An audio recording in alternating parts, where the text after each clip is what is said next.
கதையின் பெயர் முடிவற்ற நன்றி. ஒரு மலைக்காடு இருந்தது. அந்த காட்டில் பலவிதமான விலங்குகள் மகிழ்ச்சியாக வாழ்ந்து வந்தன. அவற்றில் யானைகள் ஒரு பெரிய கூட்டமாக இருந்தன. இந்த கூட்டத்தின் தலைவன் பெரிய இமைச்செவியன் என அழைக்கப்பட்ட யானை.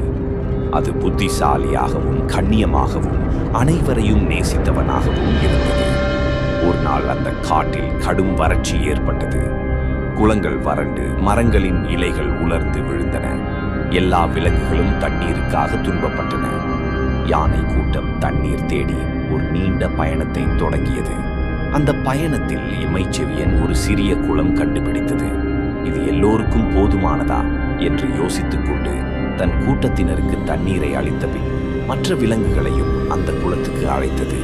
யானைகளின் கருணையால் பிற விலங்குகளும் மகிழ்ச்சியாக தண்ணீர் குடித்து உயிரை காப்பாற்றின. அந்த வறட்சி முடிந்ததும் விலங்குகள் அனைவரும் இமைச்செவியனின் கொடூரமற்ற உள்ளத்திற்கும் துணிவிற்கும் நன்றி சொல்லின. அந்த நாளிலிருந்து யானை கூட்டத்தை மட்டுமல்ல மற்ற விலங்குகளையும் நம்பிக்கையுடன் வாழ அனுமதித்தது. கதை நிறைவு. நன்மையை செய்யும் ஒருவர் உலகத்துக்கு ஒளி சேர்ப்பவர். ஹாய் நண்பர்களே, நான் தான் உங்கள் முயிஸ். உங்களுக்கு பிடித்த மந்திர தந்திர கதைகள்